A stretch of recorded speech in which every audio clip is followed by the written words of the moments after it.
Assalamualaikum warahmatullahi wabarakatuh. Perkenalkan kami dari kelompok 6 yang beranggotakan yang pertama saya sendiri Nadia Nur Hasanah NIM 203130, yang kedua Najwa Rahmi Dafi NIM 203131 dan Niken Putri Ananda NIM 203132. Materi pertama tentang profil guru anak berbakat akan dijelaskan oleh Niken Putri Ananda.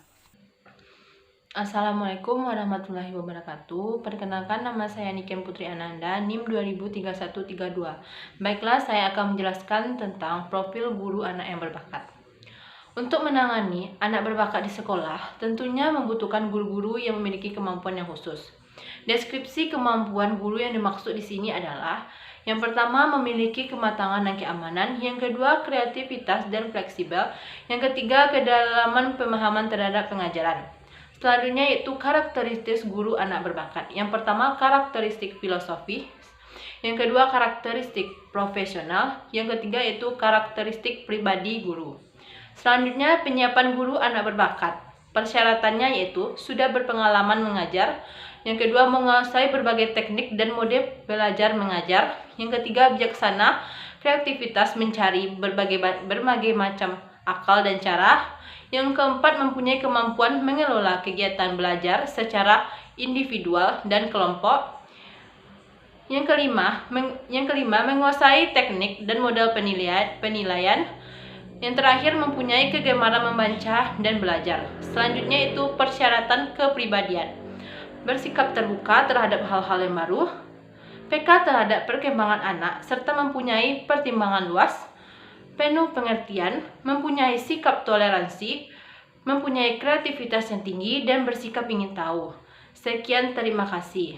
Baiklah, materi kedua tentang instrumen asesmen perkembangan perilaku adaptif yang akan dijelaskan oleh Najwa Rahmi Dafi. Assalamualaikum warahmatullahi wabarakatuh. Saya Najwa Rahmi Dafi dengan NIM 203131, perwakilan dari kelompok 6 akan melanjutkan membacakan materi kami, yaitu mengenai instrumen asesmen perkembangan perilaku adaptif. Perilaku adaptif yaitu perilaku yang mengacu pada perilaku yang memungkinkan seseorang untuk bergaul dengan lingkungan sekitarnya dengan kesuksesan yang terbesar, dan tentunya akan memiliki sedikit masalah yang dapat diselesaikannya.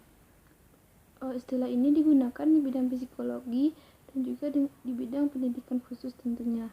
Perilaku adaptif ini berkaitan dengan keterampilan atau tugas sehari-hari yang dapat diselesaikan oleh seseorang dengan rata-rata yang maksimal. Mirip dengan istilah kecakupan kehidupan, keterampilan adaptif ini meliputi keterampilan konseptual, sosial, serta praktek yang dibutuhkan mereka untuk fungsi kehidupan dan memiliki efek tersendiri tentunya, yaitu efek terhadap kemampuan untuk merespon secara efektif berbagai situasi di lingkungan mereka. Baiklah, sekian yang dapat saya sampaikan. Wassalamualaikum warahmatullahi wabarakatuh. Baiklah, materi ketiga tentang cara melakukan asesmen perilaku adaptif yang akan dijelaskan oleh saya sendiri. Assalamualaikum warahmatullahi wabarakatuh. Perkenalkan, nama saya Nadia Nur Hasanah NIM 203130 akan melanjutkan materi tentang cara melakukan asesmen perilaku adaptif. Secara formal, terdapat beberapa instrumen asesmen perilaku adaptif yang telah dikembangkan. Overton pada tahun 2012 halaman 344 sampai halaman 345 menyebutkan ada 4 pedoman asesmen perilaku adaptif formal, yaitu Vinylin 2, Vinylin adaptif, before expanded, from AAMR, adaptive before scale, dan adaptive before assessment system. Masing-masing asesmen perilaku adaptif tersebut memiliki domain perilaku adaptif yang berbeda, di mana di dalamnya terdapat kelebihan dan kekurangannya masing-masing. Hasil penelitian Eric dan Auckland 2010 halaman 579 mengenai pengumuman asesmen formal perilaku adaptif tersebut menyatakan bahwa penelitian menggunakan ABAS 2 telah memberikan dukungan kuat untuk modal suatu keterampilan adaptif yang telah diterapkan AAID tahun 1992 dan memberikan dukungan lemah untuk 3 domain yang telah ditetapkan AAIDD tahun 2002.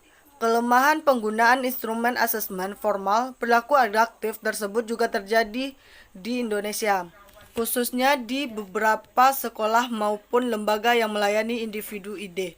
Hal ini dapat dilihat dari hasil studi pendahuluan yang dilakukan peneliti dengan menggunakan teknik pengumpulan pendahuluan yang dilakukan peneliti dengan menggunakan teknik pengumuman dan pengumpulan data berupa wawancara. Hasil wawancara telah dilakukan penelitian dengan beberapa guru dan pengurus di yayasan yang khusus menangani individu dengan ID menemukan berbagai permasalahan terkait instrumen asesmen perilaku adaptif. Permasalahan tersebut diantaranya yaitu pertama, baik sekolah maupun yayasan yang menangani individu dengan ID belum menggunakan ataupun memiliki instrumen asesmen perilaku adaptif di individu dengan ID. Hal ini dibuktikan dari hasil wawancara yang dilakukan dengan pengasuh asrama yang menyatakan bahwa saat ini pelaksanakan asesmen belum menggunakan instrumen asesmen tertulis. Asesmen dilakukan dengan melihat perilaku anak tanpa ada pedoman tertulis. Sedangkan di sekolah, beberapa guru sudah menggunakan instrumen asesmen tertulis tapi belum mengetahui jika pencatatan yang dilakukan merupakan bagian dari perilaku adaptif. Kedua, terbatasnya pengetahuan guru tentang perilaku adaptif. Berdasarkan hasil wawancara diperoleh data bahwa layanan perilaku adaptif anak diartikan sebagai layanan keterampilan monolog diri sehingga fokus pengembangan perilaku adaptif terbatas pada aspek keterampilan monolog diri. Ketiga, instrumen asesmen formal ada yang sangat terbatas dan masih dalam bentuk bahasa Inggris. Hasil wawancara menyebutkan bahwa guru dan pengurus kesulitan dalam menemukan instrumen asesmen formal tersebut. Mereka juga enggan mencari karena instrumen asesmen dalam bentuk bahasa Inggris sehingga mereka merasa kesulitan untuk memahaminya. Selain itu, instrumen asesmen perilaku adaptif yang disusun di luar negeri juga belum tentu adaptif apabila digunakan di Indonesia dengan latar budaya yang jelas berbeda. Adanya permasalahan terkait penggunaan instrumen asesmen perilaku adaptif dalam pengembangan perilaku adaptif individu dengan ID tersebut berdampak terhadap proses perkembangan pembelajaran yang diberikan. Hal ini karena salah satu kebutuhan belajar individu ID yang harus mempertimbangkan hambatan perkembangan anak untuk tidak terpenuhi, yang tidak terpenuhi. Baiklah, hanya itulah yang dapat kami sampaikan dari kelompok 7. Apabila ada kesalahan kami mohon maaf. Wassalamualaikum warahmatullahi wabarakatuh.